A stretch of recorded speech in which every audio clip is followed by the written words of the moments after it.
afternoon, ladies and gentlemen. I'm Grant Fulton, best man. And I'm Jody, best man. I'd like to start proceedings by saying, as Alan did, how very beautiful the bridesmaids look today. For God's sake, Jody, they're just children. Apologise. But they do look well. In dresses. Oh, you look... Sorry, I'll apologise. I'm sorry. When Alan asked me to become his best man, I was honoured, thrilled, and all because of one word. Best. Best is the cat's pyjamas of being good. It's one louder than just okay. Best is the best. But when Alan told me that I was to share this position with another best man, somehow all the bestiness of being the best seemed to drain away. So it was then we decided, as a team, that we would use this platform of the best man speech to sort the best from the frankly average. We want to treat this opportunity to petition our eligibility for the position of best man. This is matrimonial democracy in action, people. What will follow is a form of debate where the two candidates take turns with stories and testimonies to hopefully reveal the victor and the man who knows Alan best. And ultimately, who is the real best man. It's up to you, the congregation, to make your mind up later. But without further ado, let's begin, and may the best man win. Jody! I will, Grant, I will. Your own time. Man, child, father, son, brother, friend, husband, creative director, unemployed loser, drunk, the accused, idiot, lord of fertility, drunk, bear baiter, ancient Hebrew, unemployed loser, kestrel. Yes, at some time or another, Alan Constable has been at least one or more of these things to most of us gathered here today. But I remember 4 long years ago when Alan and I first crossed swords. Metaphorically speaking, we didn't actually physically cross swords till much, much later. Yes, when I met him, he was none of those things to me. In fact, I just knew him as boss at FlexTech Television, where he just hired me for a job. A job I found truly, truly terrifying. I was terrified by the brainstorms, terrified by people disappearing up their own bottoms at will, terrified by the constant reek of booze.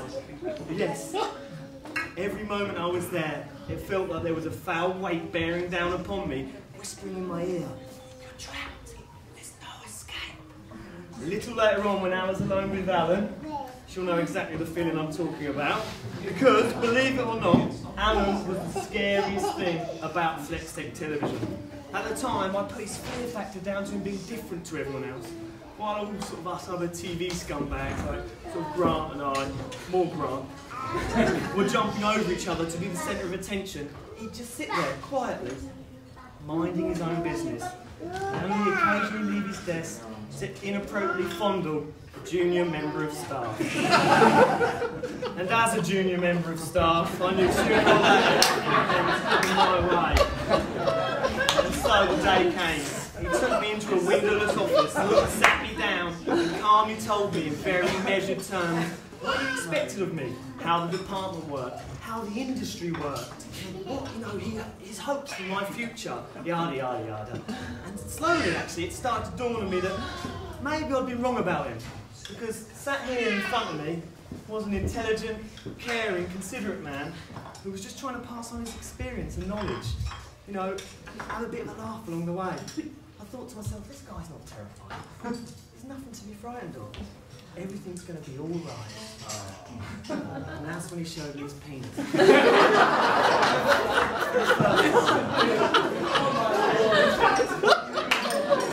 And true friendship was born. Grant. Interesting.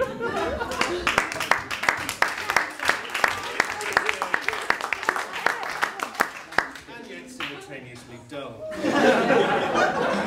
I first met Alan 13 years ago at a sperm donation facility in Stone Newton. He was sitting on the front steps with his head in his hands, weeping. He'd been ejected from the facility after 19 years of service for simply being too fertile. Alan's seed was teeming machine with unreasonable potential and was beginning to hog the test tube. Now, the sperm donation world is a very male environment, a muscular place of heaving testosterone and fierce competition. So when younger, weaker contributors arrived on the scene, you can imagine the atmosphere of waiting room.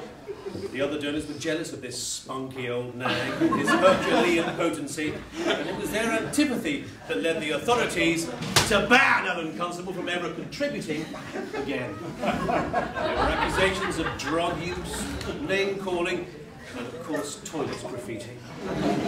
He was known as the human gland, the walking life udder, sometimes simply as bacteria. On the day I met him, he lifted his head from his hands and turned his tear-stained face to me instead, said, with a pitiful whimper, that all he wanted was to create life. He claimed that he'd been given a special purpose, to further the species with gusto and vigour, but with no home for his special purpose. Alan was little more than a nameless drifter, a pulsating nomad, gonad, nomad, gonad, I don't work out which one, with no room at the inn. It was then I realised how we could work together. So I sacrificed my sample and told him to pass it off as his own. And he walked back into that facility, submitted mine as his, demanded a retest, and shoehorned his way back into procreation. And people wonder why the world's population has increased so disproportionately since 1977. The year of Alan's sexual awakening, and coincidentally the year before Jody was born. I like to think that it was my act of altruism that has positioned the human race where it is today. 2's company, 3's climate change. Jody!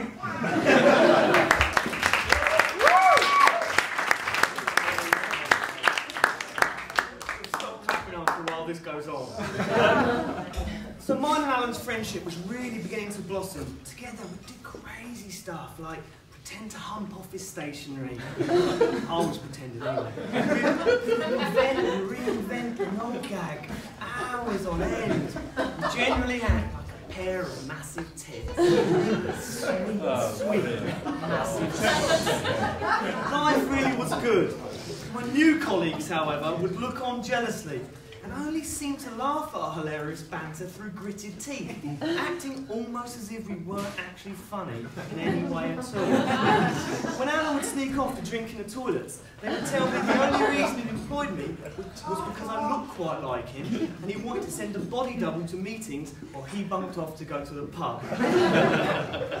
Though I was wildly underqualified for my job and genuinely couldn't understand why Alan had chosen me, I just couldn't believe this guy here, he'd do something like that. Although he did send me to a lot of meetings and seemed to be in the pub quite a lot. It wasn't possible. This was Alan we were talking about. The same Alan who would put his arm around me and tell me stories about growing up in Nottingham, where he and his friends would like abuse and throw stones at the disabled kids at Brackenfield, the school next door. That guy I wanted to be like.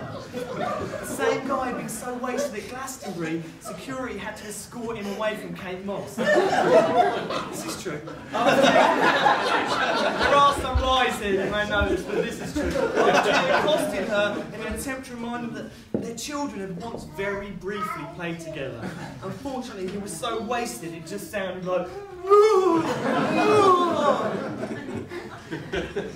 the same guy who would recount stories of his many lady conquests. You know what I'm talking about. And boast about the number of illegitimate children he probably had around the country. And they would look at me in a funny way as he'd talk of a particularly successful and fertile round he'd had in Loudon Dunstable area in the winter of 1977. And finally, it was only when I was writing this hilarious speech did it all sort of make sense. I'll be honest, Grant, I'm not sure I even want to be part of this silly, stupid competition anymore. I've just settled, you know, for being the best son.